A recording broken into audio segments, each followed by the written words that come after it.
Sweet. Fuck. Oh, good. Bye, Danny.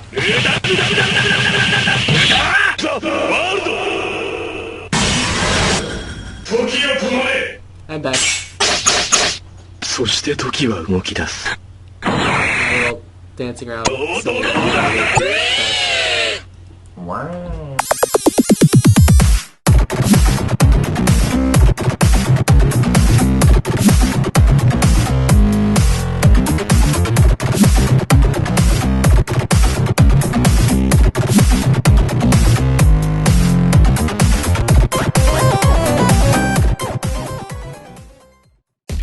It's Saturday-ish, September 10th, and this is GTFOLive. Today I'm talking to Colin about street art. Basically. It's kind of been a little bit of a mixture of whatever the fuck I want, but hi guys. Yeah. I haven't seen this one yet, and I've read this book like 7 times. Alright, that's it. You can kind of see it. Yeah, but no. It looks like there's a hobo and... It's toy trains surrounding a piece of shit. Oh. That's fun. Wait, so that's actually like art that somebody did? Oh, you're so edgy. Apparently. On purpose? Yeah. What? I don't know. I've heard of this guy before. I've seen some work. The mesh tubing that they use for like the inflatable flailing arm man people. Mm-hmm. And he puts them over sewer grate. Oh, is that a polar bear? That's a polar bear, yeah. That's neat. I've also heard of this guy. He's a hobo, and he's been like homeless his entire life, but he always keeps a paint marker on him. That little cowboy figure.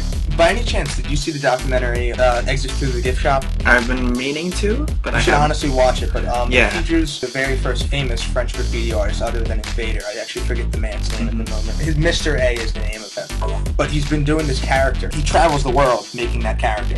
Oh. Well, travels the world? Meaning France, all throughout Europe, the United States, Canada. I mean, obviously he has something else to do while he's around the world, but like... Well, he's a graphic designer. That's what all these people do. They be street artists, modern artists. They combine the two.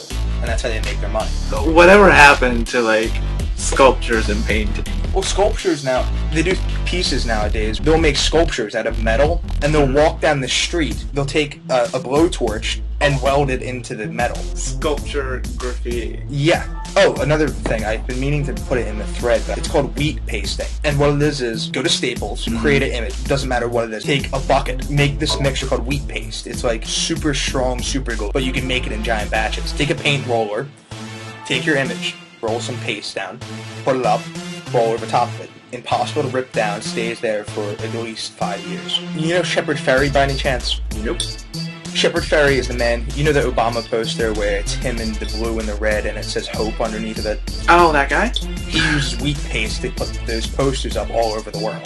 That man is a millionaire, and he started with this little tiny sticker. Created a little tiny sticker that had Andre the Giant on it. This is one of the original ones. Not one of the original ones, but that's like the face. It's really hard to make out that it is him. Yeah, well, it's legitimately just his face, and this is a picture of Shepard Fairey. It's like a thick paste. You can see it on the brush that he's using. Another street artist that was featured in Exit the Gift Shop. He goes by Boar. A friend of his, when they were like 18, blew his brains out.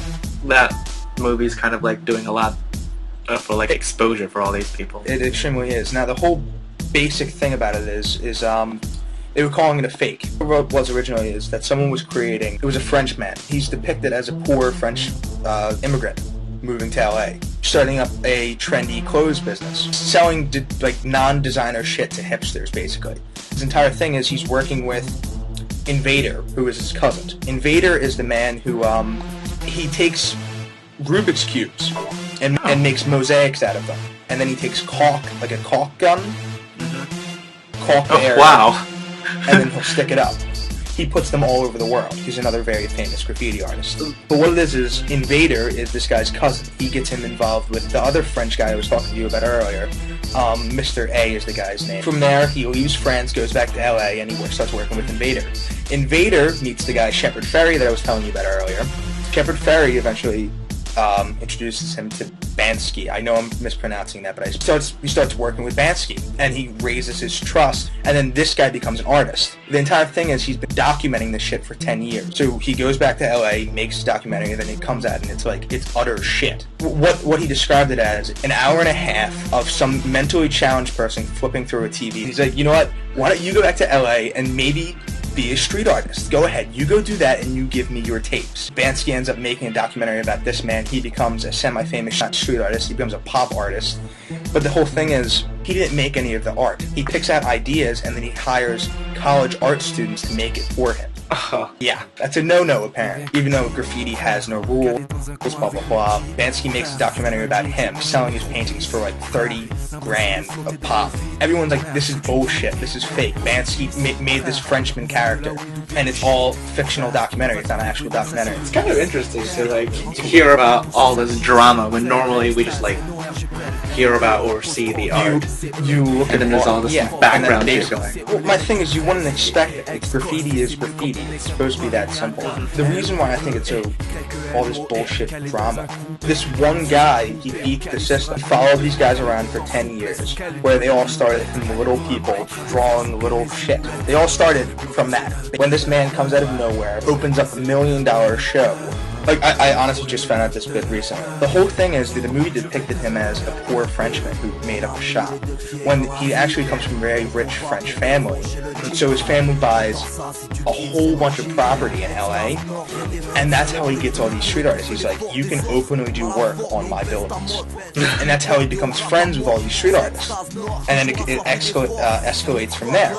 Basically how Bansky and Chip Ferry got these tapes, they had to sue Ferry for it, because it showed Bansky's face, and he's like, you know what, let's not do this. You go be a street artist and I'll make the documentary for you. Lawsuit gets dropped. This guy starts making money. Bansky makes the documentary about him so he can justify the fact that he's not a real street artist. Now everyone watches this movie and is like, I want to be a street artist. Oh my god, it's so cool. There's unwritten rules about it, but yet it's a game that isn't supposed to have any rules. But there's some things that you do to gain people's respect. Yeah, some basically. things that you don't do. Kids are going out and doing really stupid things that break these unwritten rules, that fuck over shit. They go over top of actual legitimate graffiti artists. And they don't get the fact that that causes a lot of disrupt in the actual community. So a whole bunch of toys, to the term that new graffiti artists have no idea what the fuck they're doing, are being influenced by Bansky and the fact that he made this documentary and the fact that it became publicized. So instead of like one or two people suddenly deciding to do it and then like they learn the rules along the way, there's suddenly this flood of people coming in, nobody knows anything. It's a weird situation because you want to respect the men, but then you're like, but look what you did. See, the whole thing is, it's a basics between, a lot of writers hate Shepard Fairey and they hate Bansky because of the fact that they're famous and they don't have a crew, they don't have a group that they do this with, and they make money off of it. They do shows.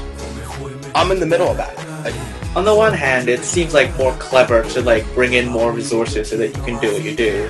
My whole thing is, they're doing it and they're making people, normal people, think it's socially acceptable to do graffiti.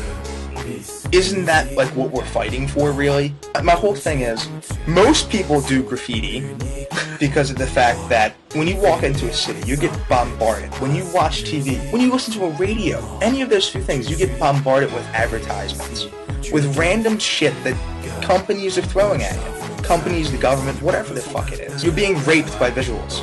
You're being raped by the sound that you hear. And it's just constant. It fucking pisses me off. It fucking pisses a lot of people off. That's the reason why people go out and do graffiti.